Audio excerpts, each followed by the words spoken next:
Sophist थे कौन? मैंने आपको स्टार्टिंग में भी ये बात बताई कि सोफिस्ट जो थे वो कोई एक पर्सन नहीं है।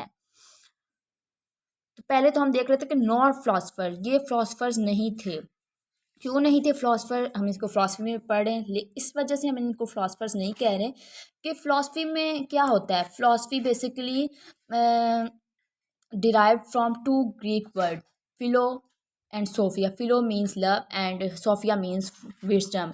तो बेसिकली जो टर्म फिलोसफी है ना, वो systematical philosophy is the systematical and comprehensive study that deals with the truth of life, truth about the universe, origin of the universe. यानी इसमें जो यूनिवर्स के बारे में बातें होती हैं, लॉजिक को फिलासफर्स ने अपने यूज़ करते हुए यूनिवर्स पे बात की। लेकिन ये जो सोफिस्ट थे ना, इनका डिस्कशन अलग थी, पॉइंट ऑफ डिस्कशन मैंने आपको स्टार्टिंग बताया। इसी वजह से इन लोग को सेकंड पीरियड में डाला गया कि इनका जो पॉइंट ऑफ डिस्कशन ही इनको अलहदा कर रहा है बिल्कुल, तो वो इसलिए फिलासफर्स नहीं कहलाते थे। इन लोगों ने सोचने पे नहीं, ज़्यादा इन लोगों ने प्रैक्टिकली कर दिखाने पे जो है ना काम किया, और उसमें भी इनको पॉपुलैरिटी हासिल हुई है। सेकंड पॉइंट है कि पॉलिटिकल प्रोफेशनल टीचर्स थे। ये प्रोफेशनल टीचर्स थे, यानी अब बात आ गई पैसों की। यहाँ पर सोफिस्ट में पैसों की बात आ गई। इससे जो प्री सोक्रेटिक, इससे पहले के जो भी थे ना फिलोसफर्स, उनमें पैसों वाली बात नहीं अभी तक आई थी। लेकिन सोफिस्ट ऐसे थे जहाँ पे पैसों की अब बात आ गई, यानी वो प्रोफेशनल टीचर्स थे। Rise to sophist was due to growing demand for popular education. Sophist ने पैसों के थ्रू अपनी टीचिंग की थी और इस प्रोफेशन को इस्तेमाल करते हुए अर्निंग की थी, और इसी में उनको सक्सेस भी हुई। लेकिन सोफिस्ट का ये जो पैसा कमाने वाला स्किल था, ये जो जिस थ्रू वो रेट्रिक्स और ये सारी टीचिंग के थ्रू वो पैसा कमा रहे थे ना, वो उस टाइम के लोगों को अच्छा नहीं लग रहा था। यहाँ पर ये बात आती है कि पैसा कमाना कोई बुरी बात नहीं है। पैसा कमाना कोई बुरी बात वाकई नहीं है कि हमें, हमारे अंदर कोई स्किल है, हम उसको यूज़ करके प्रोफेशनली पैसा कमा रहे हैं। ये इस वजह से बुरा समझा जाता था क्योंकि उस टाइम के कल्चर के अंदर ये बात शामिल नहीं थी कि हम जो वर्क कर रहे हैं उसके एवज़ हम लोग अपनी अर्निंग भी कर रहे हैं। तो ये उनके कल्चर में जो बात नहीं ना थी, उनको वो अच्छी नहीं लग रही थी। इसी तरह हमारे हमारे भी यहाँ यही है कि कल्चर में हमारी जो बात नहीं होगी वो ऑब्वियसली सबको बुरी ही लगनी है। इसलिए सोफिस्ट का पैसा कमाना बुरी बात नहीं थी, वो उस टाइम कल्चर में नहीं था, इस वजह से बुरा लग रहा था। तो वो क्या एजुकेट करते थे लोगों को? रेट्रिक्स, मैथ, फिजिक्स, एटमोलॉजी, मैंने आपको पहले बता दिया।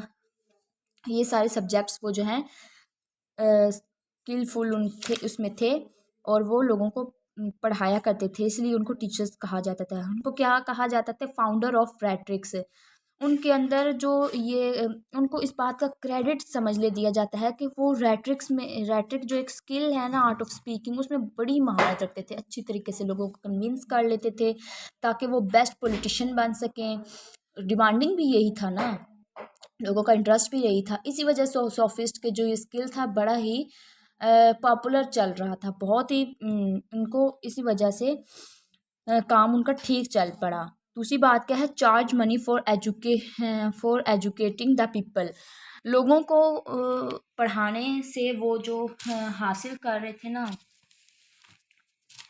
लोगों को पढ़ा कर वो जो पैसा हासिल कर रहे थे, वो उनके लिए बड़ा ही हेल्पफुल साबित हो रहा था। Paid much focus on political teaching, मतलब कि वो पैसा कमा रहे थे इन अपनी स्किल्स को, अपनी टीचिंग को यूज़ करते हुए। वो उन्होंने सोफिस्ट ने जो है वो प्रोफेशनली काम करके अर्न किया है। ये थे सोफिस्ट, जो आपको मैंने बताया कि ये कोई एक पर्सन नहीं है, कोई एक इंडिविजुअल नहीं है, बहुत सारे लोग हैं। ठीक हो गया। अब वो टीच क्या कर रहे थे? उनको लोगों को रेट्रिक्स, एबिलिटी टू आर्ग्यू, यानी यही बातें पॉलिटिक्स में इस्तेमाल होती हैं ना, art of speaking, ability to argue, यानी हम लोगों को आर्ग्यू कर सकें। टैक्टिक्स टू अट्रैक्ट क्राउड, यानी हम लोग ने क्राउड को अपनी तरफ से किस तरह से इम्प्रेस करना है, किस तरह उनको अट्रैक्ट करना है, अपनी बातों में लाना है, ताकि हम लोग एक सक्सेसफुल जो है पॉलिटिशियन बन सकें। तो ये बातें वो जो हैं इनकी सोफिस्ट की टीचिंग में लोगों को सिखाई जाती थी। नेक्स्ट है कि पॉपुलर सब्जेक्ट्स, कौन से पॉपुलर सब्जेक्ट्स थे और कौन कौन से सोफिस्ट थे जो पढ़ाया करते थे। सबसे पहले है प्रोटैगरस। प्रोटैगरस क्या पढ़ाते थे? Principles of success as a politician, ये सब्जेक्ट प्रोटैगरस पढ़ाया करते थे। जॉर्जियस जो है वो रेट्रिक का स्किल जो था उनके पास, उसको यूज़ करते हुए पॉलिटिक्स के अंदर काम किया करते थे। प्रोडिकस जो है वो ग्रामर और एटमोलॉजी पढ़ाया करते थे। हिपियस जो थे वो हिस्ट्री, मैथ्स, फिज़िक्स, ये वाले सब्जेक्ट जो हैं उस कॉन्टेक्स्ट के अंदर पढ़ाया करते थे। ठीक हो गया, हमने कितने कवर कर लिया आउटलाइन में। कॉन्टेक्स्ट, सॉफिस्ट कौन थे, पॉपुलर सब्जेक्ट्स क्या थे। अब फोर्थ पे आते हैं कि टीचर्स ऑफ वर्चू, इनको ये स्टेटमेंट क्यों दी गई, इनको ये नाम क्यों दिया गया है। टीचर ऑफ वर्चू इनको इस बेस पर कहा गया है कि वर्चू क्या है, बेसिकली हम समझ लें अगर फिलॉसफी के अंदर, तो ये एक गुडनेस को कहा जा रहा है। गुडनेस यानी जिस चीज़ में हम लोग को सेटिस्फेक्शन हो रही है ना, जो चीज़ हमें प्लीज़ कर रही है, वो हमारे लिए होगी वर्चू, और वही हमारी है गुडनेस यानी मॉरल डीड्स। देख लेते हैं क्या है वर्चू।